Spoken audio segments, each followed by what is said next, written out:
नमस्कार दोस्तों, द्रोड़ा the vision YouTube channel पर आप सभी का स्वागत है। मैं यश के सैनी।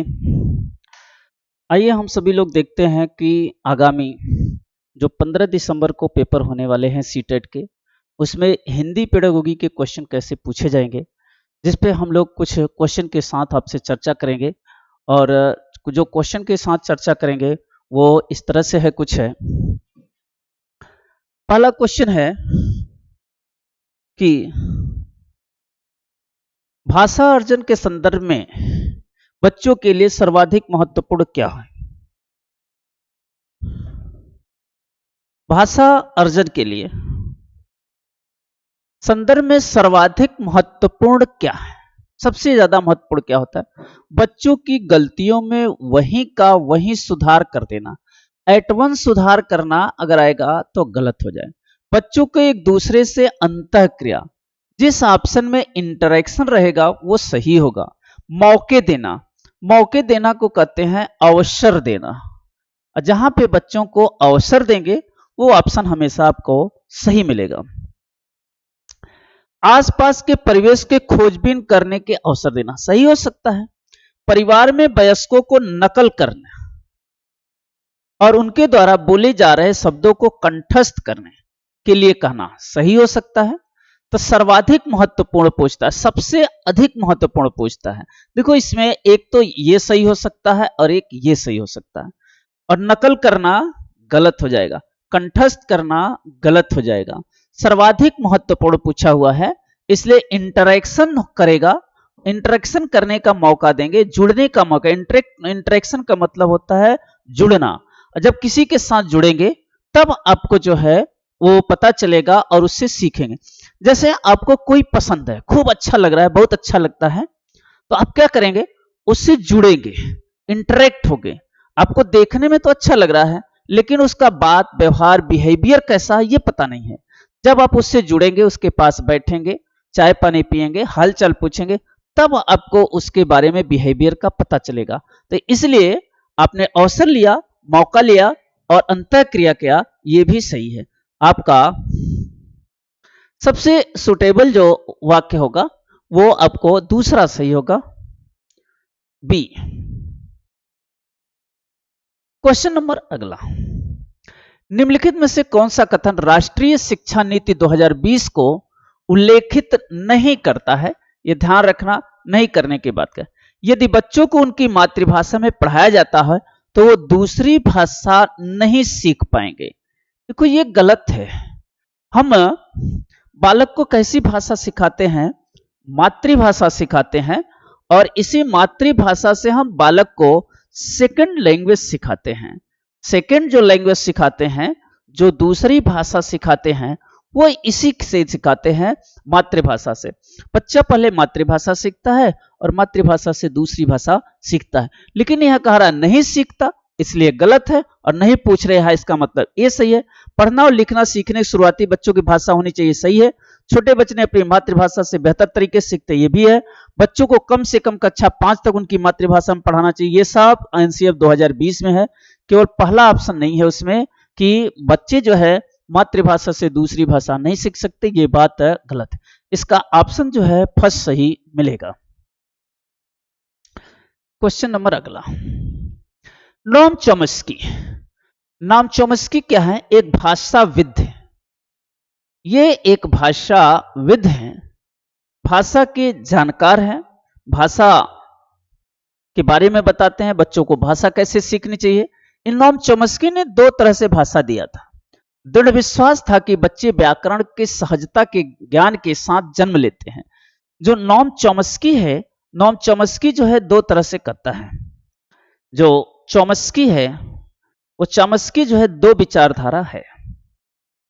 एक विचारा है कि बच्चों में भाषा सीखने की जन्मजात क्षमता पाई जाती है। जन्मजात क्षमता पाई जाती है, जन्मजात क्षमता पाई जाती। एक तो नोम चॉम्स्की का यह बात है कि जन्मजात क्षमता पाई जाती। दूसरा जो है सार्वभौमिक व्याकरण की बात करते हैं। सार्वभौमिक व्याकरण की बात करते हैं। सार्वभौमिक व्याकरण वो व्याकरण होता है जो नॉर्मली सभी लोग जानते हैं। ऐसी व्याकरण, ऐसी भाषा, ऐसा व्याकरण जो सब लोग जानते हैं, सार्वभौमिक व्याकरण कहलाता है। तो ये दो चीजों जो है नॉम चॉम्स्की की देन है। सहजता से ज्ञान करते हैं व्याकरण के सीखने के। कुछ भाषाओं, देखो जहां पे कुछ की बात आएगा ये गलत हो जाएगा, सभी की बात आएगी सही हो जाएगी। कुछ भाषाओं की बात ये कहते नहीं है, वो कहते हैं सभी बच्चे, जितने भी बच्चे हैं, ऑल चाइल्ड, सभी बच्चे जो है भाषा सीखने की जन्मजात क्षमता होती। तो कुछ की बात तो यहाँ पे गलत हो जाएगा, तो दो ऑप्शन आपको गलत हो जाएंगे। सभी भाषा के अधिगम का आधार बनता है। देखो अधिगम नहीं बल्कि कहा था उन्होंने, अर्जन बोला था। भाषा अर्जन की जन्मजात क्षमता पाई जाती है। इसका ऑप्शन जो सही होगा ए सही होगा। बच्चों में भाषा अर्जन यानी अर्जन की क्षमता क्या होती है, जन्मजात पाई जाती है। ये सबसे सुटेबल आपको फर्स्ट ऑप्शन मिलेगा। अगला जो क्वेश्चन है आपको ये है, सही विराम, बलाघात और स्वर शैली का विकास एवं संवर्धन। संवर्धन माने होता है बढ़ाना, संवर्धन माने होता है बढ़ाना, और जहां पर यह संवर्धन रहेगा वो ऑप्शन हमेशा सही होगा। करने के लिए कौन सा विकल्प सर्वाधिक उपयुक्त है, बोधगम्य, मौखिक अभिव्यक्ति, पठन और लेखन।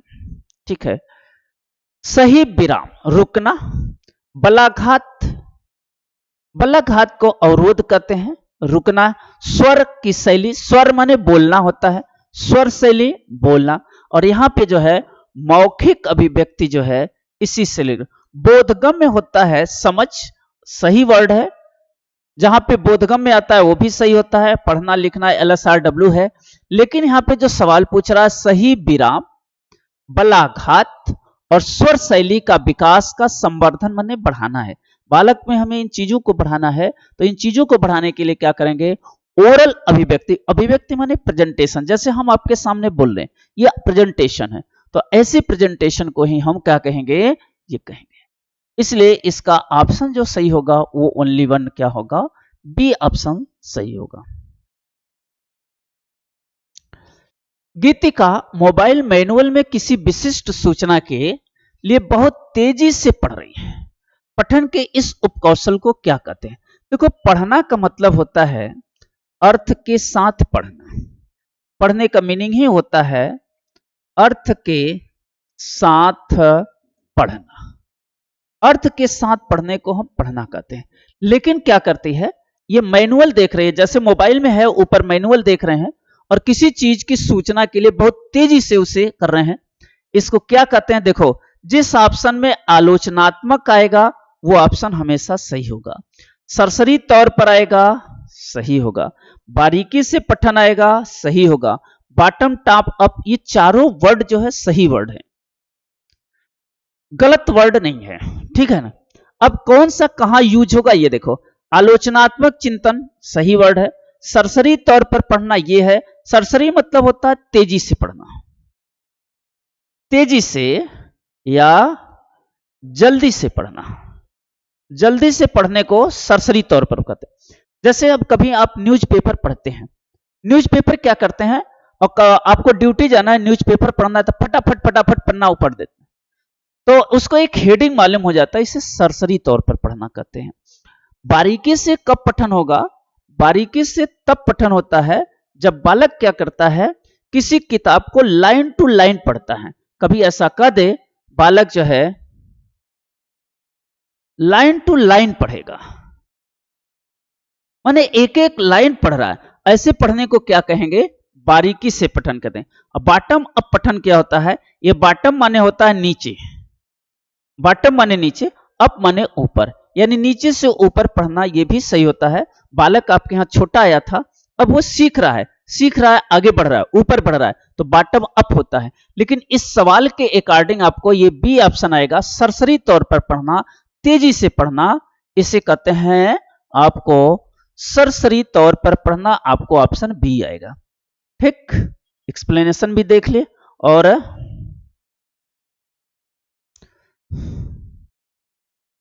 गीतिका, गीतिका आ गया।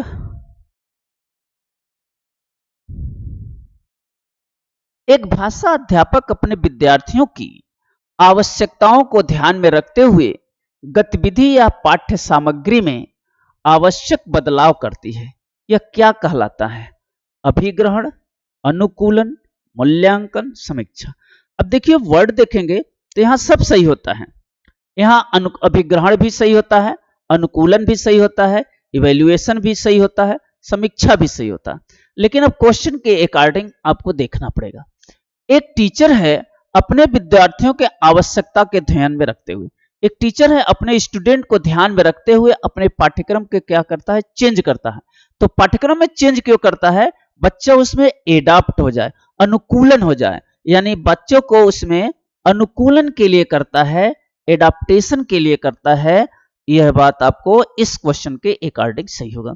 एडाप्टेशन माने होता है अनुकूलन, और अनुकूलन के लिए बच्चा ऐसा टीचर जो है फेरबदल कर रहा है। एक अध्यापक होने के नाते आप कक्षा में विद्यार्थियों के बीच अंतःक्रिया को सुगम बनाने और प्रोत्साहित करने के लिए आप कौन सा कदम उठाएं? पालक में अंतःक्रिया करने, विद्यार्थियों को अधिक से अधिक प्रश्न पूछने के लिए प्रोत्साहित करना। देखो, विद्यार्थी को अधिक से अधिक प्रश्न पूछना सही होता है, लेकिन टीचर प्रश्न पूछेगा तो गलत हो जाएगा। हमें विद्यार्थी को अधिक से अधिक क्या करना चाहिए? प्रश्न पूछने के लिए प्रोत्साहित करना चाहिए। ये बात सही भी है। उन्हें पाठ्य सामग्री में ऊंचे स्वर में पढ़ने के लिए करेंगे, ठीक है। विद्यार्थियों से उनकी राय व सुझाव मांगेंगे। देखो, विद्यार्थियों से उनकी राय मांगेंगे और उनको सुझाव मांगेंगे। आपके द्वारा बोले गए संवाद को दोहराने के लिए कहेंगे। तो देखो, दोहराना तो गलत होता है, दोहराना वर्ड जहां पे आएगा वो वर्ड ही गलत होगा। अब देखिए, विद्यार्थियों के अधिगम पे पूछने के लिए प्रश्न करेंगे, ये भी सही है। उन्हें पाठ्य सामग्री में ऊंचे स्वर से पढ़ने के लिए कहेंगे। ऊंचे स्वर में पढ़ना को कहते हैं सस्वर पाठन। इसका नाम है सस्वर पाठन। ऊंचे तेज में पढ़ना, बोल बोल के पढ़ना सस्वर पाठन कहलाता है। तो सस्वर पाठन भी सही होता है। इससे टीचर क्या करता है? डायग्नोसिस टेस्ट करता है कि बच्चा कहां गलती पढ़ रहा है, पढ़ने में गलती कहां कर रहा है। हम लोग जब छोटे थे तो प्राइमरी में क्या करते थे? बोल बोल के पढ़ाते थे, बोल बोल के पढ़ो। और यहां तक कि 4 बजे के छुट्टी होती थी, उसके पहले 1 घंटा 2 पंक्तियों में रो में चले हो जाते थे और टेबल पढ़ते कि 2 के 2, 2 दूनी 4, ऐसे पढ़ाई होती थी। तो ये जो है आपका ऊंचे स्वर में पढ़ाया जाता था। विद्यार्थियों को उनकी राय और सुझाव मांगेंगे। देखो, अंतःक्रिया करने के लिए क्या मांगेंगे? बच्चों से उनकी क्या मांगेंगे? राय मांगेंगे और सुझाव मांगेंगे। सबसे सुटेबल यही होगा। जहां पे राय मांगेंगे, सुझाव मांगेंगे, वो प्रश्न भी पूछेगा। तो ये दोनों, ये वाला तो एकदम गलत है। इसका सबसे सुटेबल जो ऑप्शन होगा वो सी ऑप्शन सही होगा। हिंदी की पेडागोगी है जिसमें आपको जो वर्ड हैं उनको बताए जा रहे हैं।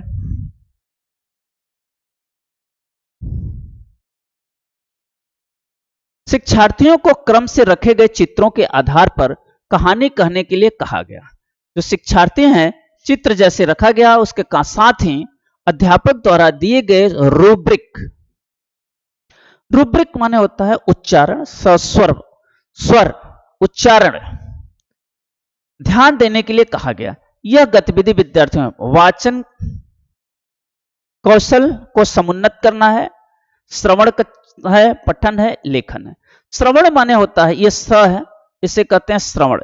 श्रवण माने होता है सुनना, पठन माने पढ़ना, लेखन माने लिखना, वाचन माने बोलना, ठीक है। तो कह रहा है विद्यार्थियों को क्रम में रखे कहानी कहने के लिए कहा गया। और कहानी कहने के लिए कहा गया यानी क्या किया गया? बोलने के लिए कहा गया कि जो चित्र है वो ऑर्डर वाइज लगाए गए हैं और उसके बारे में आप कहो, बोलो। तो ये कौन सा ऑप्शन सही हो जाएगा? सबसे आगे आपको आएगा समुन्नत। जिस ऑप्शन में ये समुन्नत रहता है वो ऑप्शन सही होता है। समुन्नत का मतलब होता है आगे बढ़ना, उन्नत करना। ये इसका मतलब होता है उन्नत करना, आगे बढ़ना। जिस ऑप्शन में रहेगा वो ऑप्शन हमेशा सही होगा।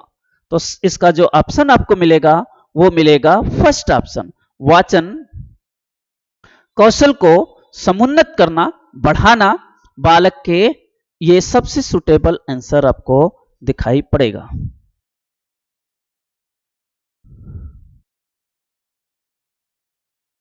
अध्यापक ने कक्षा में ऐसा परिवेश सृजित किया है जिसमें शिक्षार्थी अपनी वास्तविक जीवन से जुड़कर संप्रेषण, प्रामाणिक गतिविधि, अर्थपूर्ण कार्य और बातचीत करने के लिए विभिन्न अवसर प्रदान करते हैं। अध्यापक किस विधि का अनुसरण कर रहा है? संप्रेषण भाषण, देखो व्याकरण और अनुवाद। व्याकरण और अनुवाद देख के आप गलत मारते हैं, लेकिन व्याकरण अनुवाद विधि से हम क्या सीखते हैं? सेकेंड लैंग्वेज सीखते हैं। दूसरी भाषा जो हम सीखते हैं वो इसी से सीखते हैं।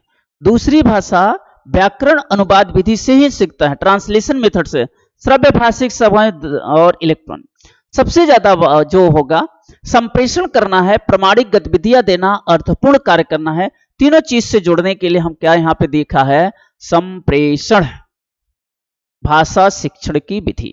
उसे ऐसा परिवेश देंगे जिसमें अब अपने वास्तविक जीवन से जुड़े, संप्रेषण करे। संप्रेषण करने का मतलब अपनी विचारधारा को दूसरे तक पहुंचाने को संप्रेषण करते हैं।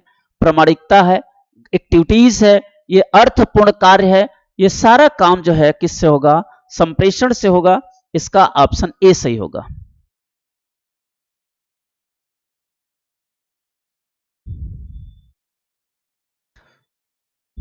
वह विधि जिसके माध्यम से अध्यापक बच्चों को जीवन के अनुभव से जोड़ते हुए बुद्धिमत्ता के साथ मातृभाषा का प्रयोग करता है, किस रूप में जानी जाती है? अध्यापक जो है उसके रियल लाइफ को जोड़ते हुए क्या करता है? अनुभव को जोड़ते हुए बुद्धिमत्ता के साथ मातृभाषा का प्रयोग कर रहा है। प्रयोग कर रहा है तो उसे किस भाषा में जानेंगे? देखो बहुभाषा कहेंगे, द्विभाषा कहेंगे, व्याकरण कहेंगे, प्रत्यक्ष। देखो प्रत्यक्ष का मतलब होता है मूर्त, प्रत्यक्ष को कहते हैं मूर्त, डायरेक्ट। हम बच्चों को कैसे पढ़ाते हैं? प्रत्यक्ष से अप्रत्यक्ष पढ़ाते हैं, यानी मूर्त से अमूर्त पढ़ाते हैं। है तो ये भी सही, लेकिन यहां पे कह रहा है मातृभाषा का प्रयोग करते हुए, और उसके इसे मातृभाषा का प्रयोग कर रहा है और उसके जीवन के अनुभव को जोड़ रहा है। तो बहुभाषा नहीं होगा, इसे कहते हैं द्विभाषा। बहुभाषा उसे कहते हैं जब बालक दो से अधिक भाषा जानता है तो उसे बहुभाषी कहते हैं। जब दो से अधिक भाषा जानेगा तो बहुभाषी। एक भाषा जाता है मातृभाषा, सिंगल भाषा। द्विभाषा जानते हैं, द्विभाषी कहलाएगा, त्रिभाषी नहीं होता बल्कि बहुभाषी होता है। एक भाषी, द्विभाषी, बहुभाषी। तो वो बालक कैसा है? द्विभाषी है। क्यों?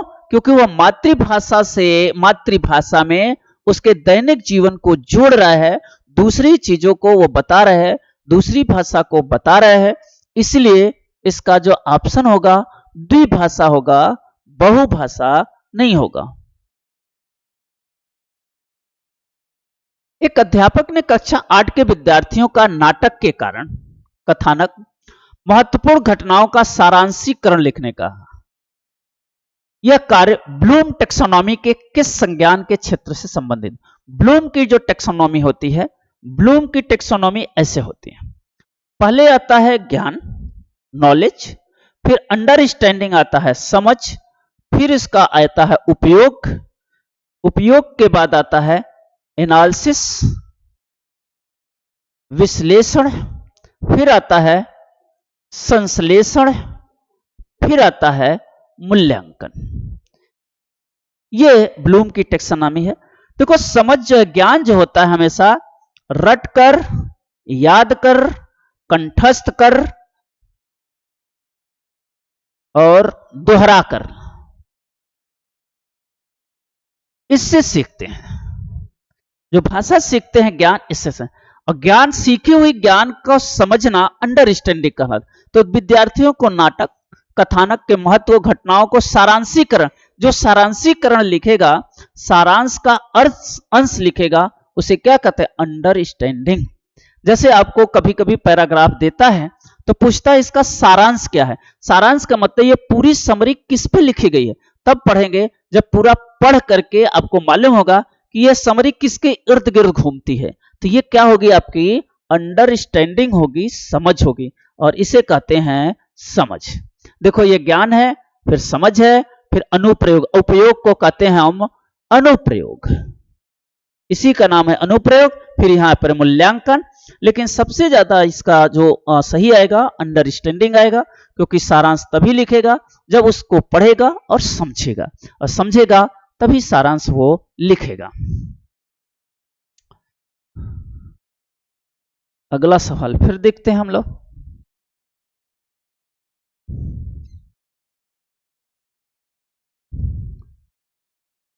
इतने सवाल थे आपके। हम लोगों ने पेडागोगी के 15 सवाल किया, और उम्मीद है कि आपको समझ में आया होगा। अगर समझ में आएगा तो आप जो है इससे मिलते जुलते जो भी आपकी प्रॉब्लम हो, आप प्रीवियस ईयर के क्वेश्चन करिए, और जहां भी समस्या हो आप जुड़िए। कोई भी प्रॉब्लम है सीटेट से रिलेटेड संबंधित, सब आपको समस्याओं का समाधान किया जाएगा। और हम लोग चलते हैं तब तक, और सभी लोगों को धन्यवाद।